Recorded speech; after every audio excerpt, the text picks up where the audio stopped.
This is Al Foran for OooschTV here at the press conference for Crocker versus Donovan with Mr. Eddie Hearn. Eddie, very tame between Crocker and Donovan. They're both laser focused. I think the entertainment came from Queevy and Jericho and Ishmael Davis. We'll get to that soon enough, but I mean, how do you see this fight going on Saturday? It's highly anticipated. The first fight was highly anticipated, and now it's in an even bigger venue. I think there's a bit of mind games going on. I think Crocker's like choosing not to engage at this point. I mean, Paddy looks out of control confidence-wise. I mean, he's had the hair braided, he's like bowling around everywhere. And you would do after that first fight. You know, he was dominating the fight. And I think Crocker got it wrong the first time, but I think the occasion, fighting at home got to him. So I think the experience of that will be good for him on Saturday. But Saturday will be different. It'll be wild, like they've never experienced before. Like the first time was wild. It was 8,000. There's 20,000 this time. And it's outdoors. And there'll probably be a little bit of rain as well. But everyone will be rightfully enjoying themselves. And it's going to be a spectacular atmosphere. And both guys have got an opportunity to change their life forever. 36 minutes, someone walks away as world welterweight champion.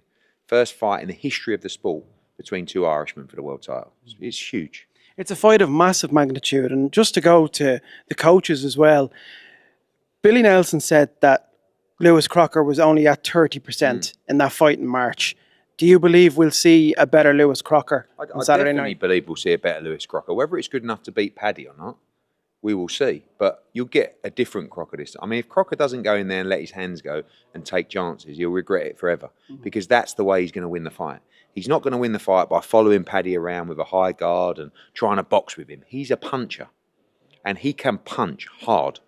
And trust me, with little gloves on and a load of 20,000 Belfast fans behind you, it only takes one shot and it can change everything. You've got to take the confidence away from Paddy Donovan. Right now, Donovan's like, thinks he's invincible. You've got to make him question himself early. And like, I think if we didn't get the rematch, Lewis Crocker would have kicked himself forever in the first fight for not doing more. So remember that and make it count this time. Just going to Andy Lee as well. Andy said at the press conference, I'm looking at Paddy in the gym. I just see the aura of a world champion already. And to what Paddy said as well, he's better than Lewis in every single department. So there's a lot of confidence on that side. Yeah, I mean, they're on a run as well in the gym. And there is such a thing as confidence breeding in the gym. Like when you've got your fighters are on fire, everybody feels that around you. We've seen it with Ben Davison, we've seen it with Tony Sims, and now you're seeing it with Andy Lee. Joseph Parker's on great form. You know, Hamza Shearer had a great win. Paddy Donovan's in the camp. You know what I mean? So there is momentum there, but that's not the be all and end all. But right now, those two things.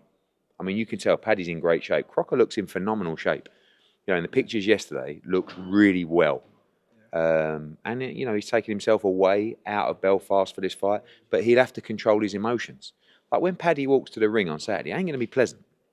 Do you know what I mean? No, it's not a ring walk where you just walk like. I don't think it necessarily was in March either. But that's also, but at least that's only 50 yards. Yeah. This is out the players' tunnel.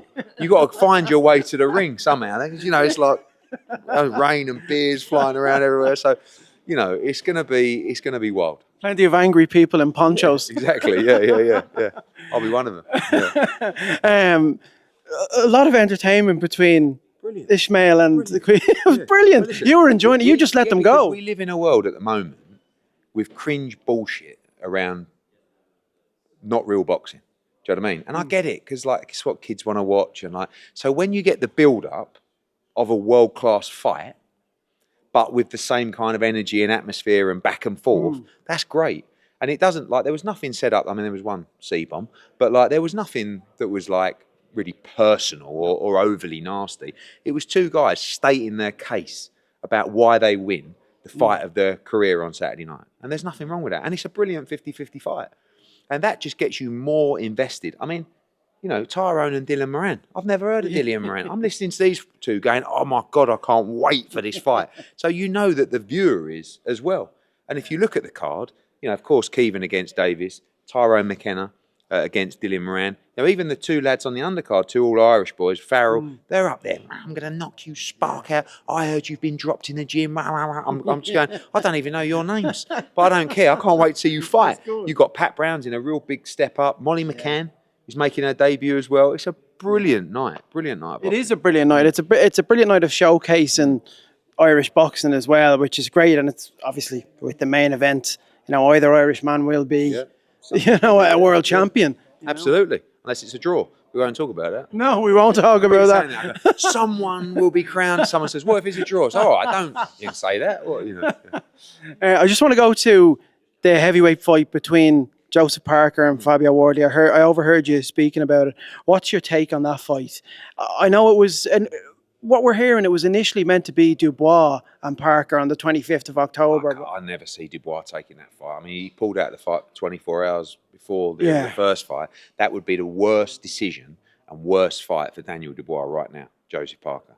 Because if you can punch, you got a good chin and a good engine, you got a great chance against Daniel Dubois. And that's what Joseph Parker has got, all of those things at the moment,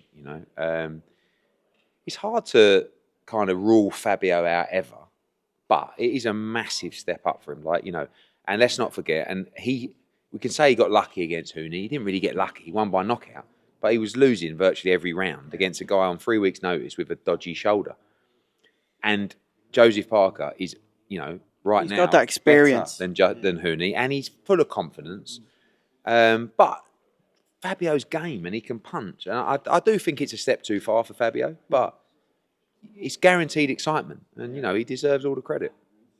I know we have Ben and Eubank Jr. coming up. I'll speak to you that late in November. I just want to talk about Dmitry Bivol. What's next for him? Because in my opinion, he's the most. We talk about footballers and how aesthetically pleasing they are to watch. He's the most aesthetically pleasing boxer to watch on the planet. Phenomenal fighter with just great rhythm. Like really what you were just talking about there. And he had an operation recently. He won't be fighting again till early next year.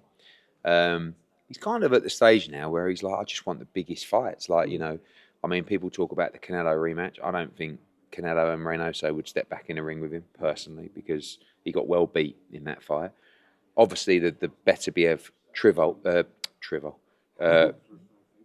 trilogy, the Trivol, is one that is definitely on the cards. Benavidez, another great fight. Yeah. He even talks about moving up to cruiserweight, try and do something different. He's kind of motivated by legacy. He's not really motivated by a defence of the title now. So for me, he's top 5 pound for pound. I think he's a tremendous fighter. Absolutely, Eddie. And we'll get your last thoughts. Obviously, after this fight, I think everyone's going to stay up and watch at 5 o'clock in the morning. Canelo and Crawford. How do you see that going on Saturday? Backwards and forwards. I've really fancied Crawford for quite a while in this fight, and then I just started thinking about it. And talking to a lot of people in Mexico last week, I think Canelo's really got his nut down in this camp. Just the inactivity of Crawford. I didn't think he looked amazing at 154. And up at 168, fighting Canelo for your first fight up there, I'm going to lean towards Canelo Alvarez. I think it might be quite passive, the fight, for the first 6 rounds. And I think it, it could be one of those fights where you get to the end and everyone goes, you got it. But I feel like Canelo Alvarez will win a decision. Listen, we cannot wait for that. We cannot wait for this. Lewis Crocker versus Paddy Donovan, live at Windsor Park Saturday night. See you there. Eddie, thank you so much. We do a bit of notion to the camera. Go on then. 3, 2, 1. Oosh!